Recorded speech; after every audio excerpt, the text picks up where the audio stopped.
तो जय हिंद, वंदे मातरम। स्वागत है आप सभी का एक बार फिर से आपके अपने चैनल फिजिक्स टॉपर्स अकेडमी में। मैं गौरव सिंह और मैं अपने लेकर आया हूँ क्लास की फिजिक्स।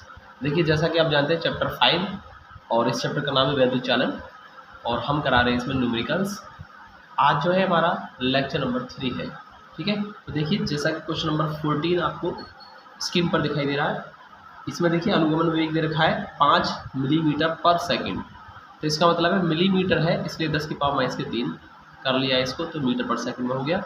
और यहाँ प्रति सेंटीमीटर क्यूब दे रखी है यहाँ पर इलेक्ट्रॉन की संख्या, तो हमने यहाँ पर 29 कर लिया इसको सेंटीमीटर से मीटर के लिए। ठीक है, तो इस तरीके से हमने इसको चेंज कर लिया सेंटीमीटर, यानी इसको हमने प्रति सेंटीमीटर क्यूब से प्रति मीटर क्यूब में चेंज कर लिया। अब आपसे कहा है इसमें धारा घन जे निकालो, तो जे कैसे निकालेंगे हम जानते हैं फॉर्मूला जे बराबर एन ई और वी डी होता है।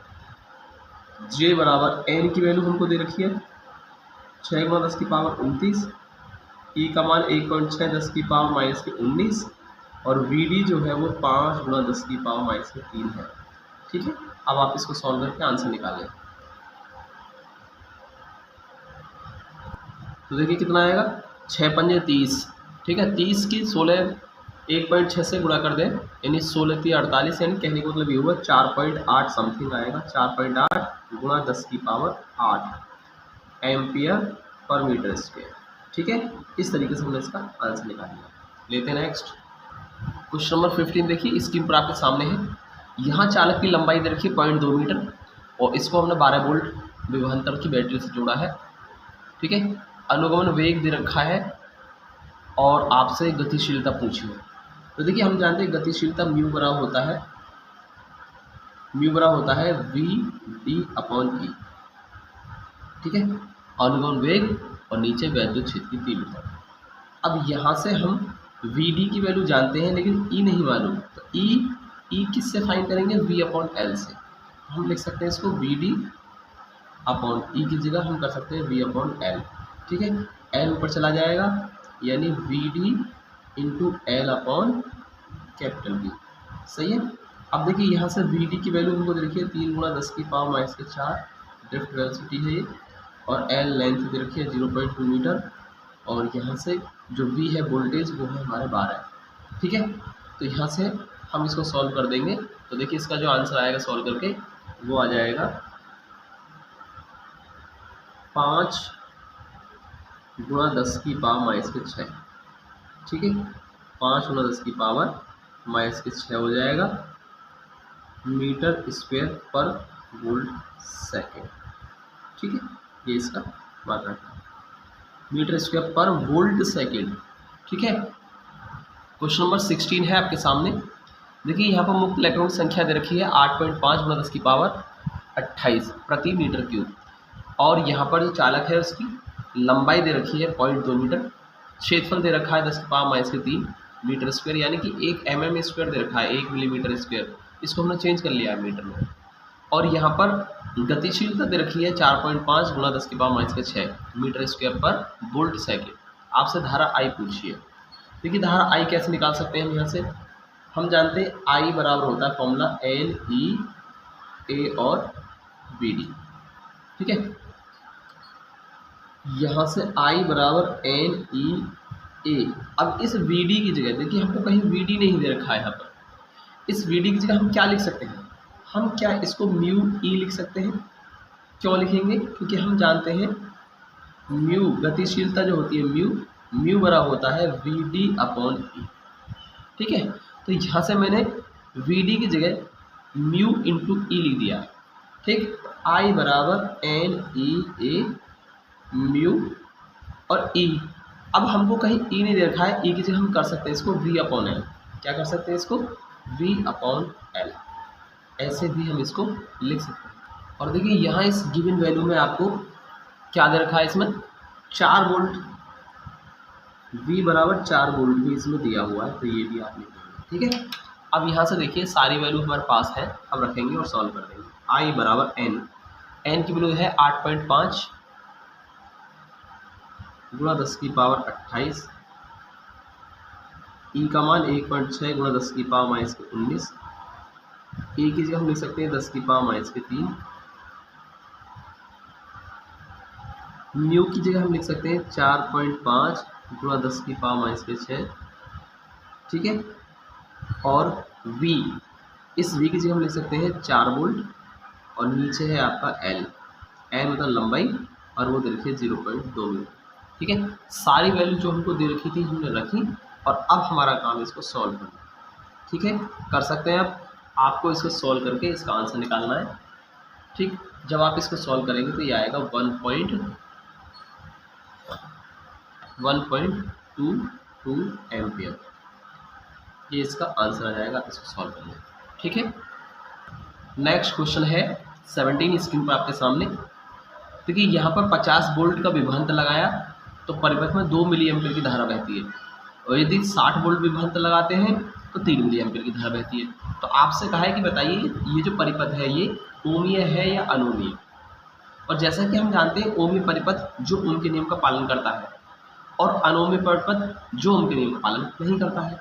तो यहाँ हम देखते हैं क्या इस कंडीशन में, दोनों कंडीशन में ओम्स लॉ फॉलो होता है या नहीं होता है। ओम्स लॉ को अगर ये ओबे कर रही होगी, ठीक है, तो ये अनोमीय सर्किट हो जाएगा, अन्यथा की स्थिति में ये अनोमीय हो जाएगा, ठीक। तो हम देखते हैं ओम्स लॉ चेक करते हैं। पहले हम क्या निकालेंगे, रेजिस्टेंस निकालेंगे, R बराबर V/I, ठीक है, फर्स्ट कंडीशन में।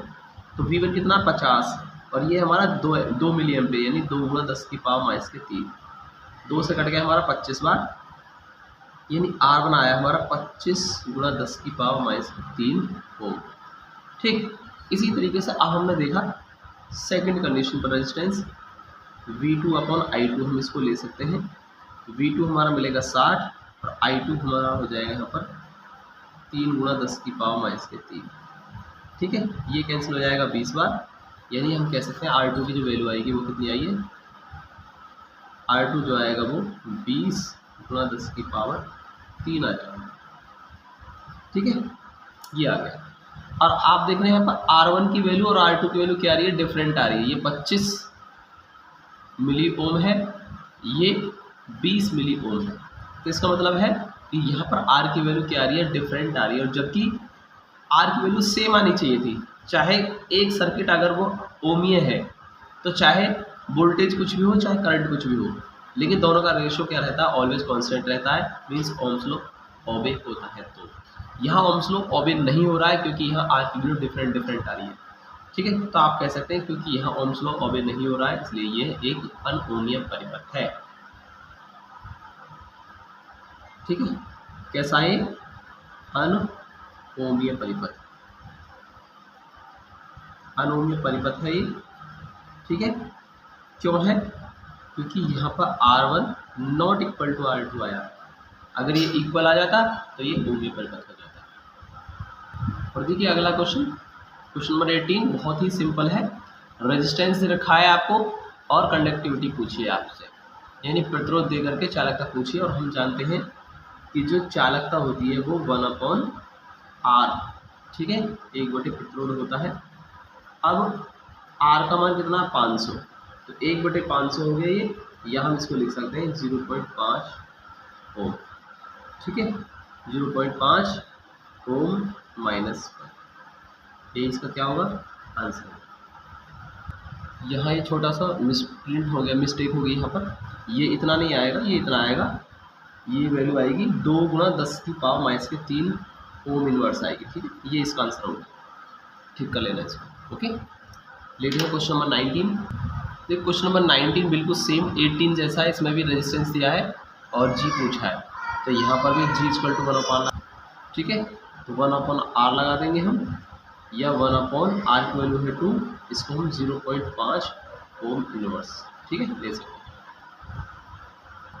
अब देखिए क्वेश्चन नंबर 20 स्क्रीन पर आपके सामने है। एक चालक है जिसकी लंबाई दे रखी 4 मीटर, उसका क्षेत्रफल दे रखा अनुप्रस्थ काट का वो 2 गुणा 10 की पावर -4 मीटर स्क्वायर बना लेंगे। क्योंकि ये जो दे रखा है ना ये 2 सेंटीमीटर स्क्वायर है, तो मीटर में कन्वर्ट करने के लिए 10 की पावर -2 और इसका स्क्वायर हो रहा है, यानी कि 2 गुणा 10 की पावर -4 मीटर स्क्वायर हो गया। और यहाँ पर रो की वैल्यू दे रखी है, यहाँ पर विशिष्ट प्रतिरोध 10 गुणा 10 की पावर -6 ओम सेंटीमीटर में। अब ये सेंटीमीटर से मीटर के लिए क्या करेंगे, 10 की पावर -7 हो जाएंगे यहाँ पर। और प्रतिरोध R पूछा है, तो हम जानते हैं विशिष्ट प्रतिरोध में आर के लिए जब सॉल्व करते हैं आर बराबर रो एल अपॉन ए, ये फॉर्मूला होता है। अब रो हमको दे रखा है 10 की पावर माइनस के 7 और एल हमको दे रखा है 4 मीटर और ए हमको दे रखा है 2 गुणा 10 की पावर माइनस के 4। 2 दूनी 4, ये 2 बार आ जाएगा। आर बार कितना होगा 2 गुणा 10 की पावर, देखिए 4 खत्म हो जाएंगे पावर तो माइनस के 3 बनेंगे, ठीक है। तो 2 गुणा 10 की पावर माइनस के 3 ओम, यही हमारा क्या होगा क्वेश्चन का आंसर होगा। क्वेश्चन नंबर है 21 स्क्रीन पर आपके सामने। देखिए एक तार है जिसका व्यास 0.46 मिलीमीटर दे रखा है, तो त्रिज्या हम निकालेंगे इसका आधा करके, तो 0.23 मिलीमीटर हो गया। अब मिलीमीटर को मीटर में करने के लिए 10 की पावर माइनस 3 से मल्टीप्लाई कर लेंगे, ठीक है। इसके बाद आपको इसमें दे रखा है विशिष्ट प्रतिरोध दे रखा है तार का 50 × 10 की पावर माइनस के 6 ओम सेंटीमीटर। अब ये सेंटीमीटर से मीटर लाएंगे तो 50 × 10 की पावर माइनस के 8 हो जाएगा, यानी ओम मीटर में कन्वर्ट हो चुका है। इसके बाद तार का आपको प्रतिरोध दे रखा है 10 ओम और आपसे कहा है इस तार की लंबाई बताइए एल। तो हम क्या करेंगे, आर बराबर रो एल अपॉन ए, इस फॉर्मूले का यूज करेंगे। तो यहाँ से हम एल निकालेंगे, तो एल बराबर कितना हो जाएगा, एल बराबर देखिए यहाँ से हो जाएगा एल बराबर आर ए अपॉन रो, ठीक है, आर ए अपॉन रो। इस फॉर्मूले का यूज करके हम एल की वैल्यू फाइंड कर लेंगे आर, और यहाँ कहीं भी आपको ए नहीं दे रखा है, इसमें ए नहीं दे रखा है तो हम एक काम करेंगे, इस ए की जगह हम क्या कर देंगे पाई आर स्क्वायर ले लेंगे, पाई आर स्क्वायर, क्योंकि हमको त्रिज्या दे रखी है, ठीक है। आर और ए की जगह पाई आर स्क्वायर और नीचे आ जाएगा रो, ठीक है। तो यहाँ से हम सारी वैल्यू रखकर इसको सॉल्व करेंगे। देखिए आर देखा है 10, पाई का मान 22/7 होता है, 22/7, ठीक है। और आर की वैल्यू देखिए 23 गुणा 10 की पावर माइनस के 5 भी लिख सकते हैं हम इसको, 23 गुणा 10 की पावर माइनस 5, ठीक है, क्योंकि ये पॉइंट यहाँ है, जब इसको यहाँ ले जाएंगे 10 की पावर माइनस के 5 भी लिख सकते हैं इसको। और बात करते हैं रो की, तो रो हमको दे रखा है 50 गुणा 10 की पावर माइनस के 8, ठीक है। अब आप इसको सॉल्व कर देंगे, जब आप इसको सॉल्व करेंगे तो ये आएगा 332.5 सेंटीमीटर, ठीक है, यही इसका आंसर है। देखिए आप इसको सॉल्व तो कर ही सकते हैं, तो आप इसको इजीली सॉल्व कर पाएंगे, कोई दिक्कत नहीं है। मल्टीप्लाई डिवाइड करने के सब में आप इसको कर सकते हैं। क्वेश्चन नंबर 22 लेते हैं हम। देखिए यहाँ आपको दे रखा है एक पाइप दे रखा है, बेलनाकार पाइप है जिसकी आंतरिक त्रिज्या 10 सेंटीमीटर है और बाह्य त्रिज्या 20 सेंटीमीटर है। इनको मीटर में कन्वर्ट कर लिया है और पाइप की लंबाई 1 मीटर है और इस पर विशिष्ट प्रतिरोध यानी कि प्रतिरोधकता जो दे रखी है विशिष्ट प्रतिरोध वो है 2 × 10 की पावर माइनस के 8 ओम मीटर। और आपसे कहा है प्रतिरोध बता दीजिए इसका, तो सिंपल फॉर्मूला हम क्या यूज करेंगे, आर बराबर रो एल अपॉन ए, इस फॉर्मूले का यूज करेंगे हम। तो रो एल अपॉन ए को हम लिखेंगे pi r 2 square minus pi R1 square, ठीक है। यहाँ ए कौन सा आएगा क्षेत्रफल में, ठीक है, क्षेत्रफल में परिवर्तन, और इसको हम पाई R2 square minus pi R1 square लिख सकते हैं। रो एल अपॉन, अब यहाँ से हम पाई को कर लेंगे कॉमन और ये बचेगा हमारा R2 square minus R1 square, ठीक है। अब यहाँ से सारी वैल्यू रख के इसको सॉल्व करेंगे। रो की वैल्यू हमको मालूम है 2 × 10 की पावर माइनस के 8 है और एल की वैल्यू 332.5 है, सॉरी एल की वैल्यू 1 है, 1 मीटर, तो ये 1 मीटर हो जाएगी, इसको हम छोड़ देंगे, ये गलत लिख गया है, ये 1 मीटर है अपॉन क्या आएगा पाई, इस पाई की वैल्यू हम 22/7 या 22/7 या 3.14 कुछ भी ले सकते हैं, ठीक है। और R2 जो है वो है R2 है 20 × 10 की पावर माइनस के 2, ठीक है। और इसका क्या हो जाएगा स्क्वायर हो जाएगा माइनस R1 है 10 × 10 की पावर माइनस के 2 और इसका भी स्क्वायर हो जाएगा, सही है। तो हमने सारी वैल्यू लिख ली है और इसको रख के अब केवल सॉल्व करना है इसको, और जो सॉल्व करके आंसर आएगा वही इसका फाइनल आंसर हो जाएगा। 2 × 10 की पावर माइनस के 8 बनेगा ऊपर ही, और देखिए 3.14, और इसको हम कर सकते हैं, देखिए 20 का स्क्वायर कितना हो गया 400 × 10 की पावर माइनस के 4, और इसको कर सकते हैं 10 का स्क्वायर 100 × 10 की पावर -2 का स्क्वायर 4 हो जाएगा माइनस के 4। तो आर बार कितना हो जाएगा 2 गुणा 10 की पावर माइनस के 8 और 3.14। अब 400 में 100 जाएंगे, देखिए कितना हो जाएगा, 400 में 100 कम हो जाएंगे, 300 बचेंगे। ठीक, इस तरीके से अब आप इसको ना कि बस सॉल्व कर दीजिए, कितना आएगा देखो, इस पॉइंट को हटा के यहाँ पर 100 कर देंगे हम और 2 जीरो आपके यहाँ से कैंसिल हो जाएंगे। ठीक, तो ये आ जाएगा आर बराबर 2 गुणा 10 की पावर माइनस के 8 और 3 से मल्टीप्लाई कर देंगे इसको, 3 चौक 12 का 2 हंसले 3 कम 3 और 1 4 3 3 9 942 और ये 10 की पावर माइनस के 4 ऊपर जाकर 10 की पावर 4 कर देंगे प्लस की। अब 2 में 942 का भाग कर लेंगे तो देखिए इसमें अब डिवाइड करके जो आएगा वो आएगा 2.1 इंटू 10 की पावर माइनस की 7 हो, ये इसका आंसर है। ठीक है, आज की वीडियो में सिर्फ इतना ही रहने देते हैं, इससे आगे क्वेश्चन लेंगे नई वीडियो में।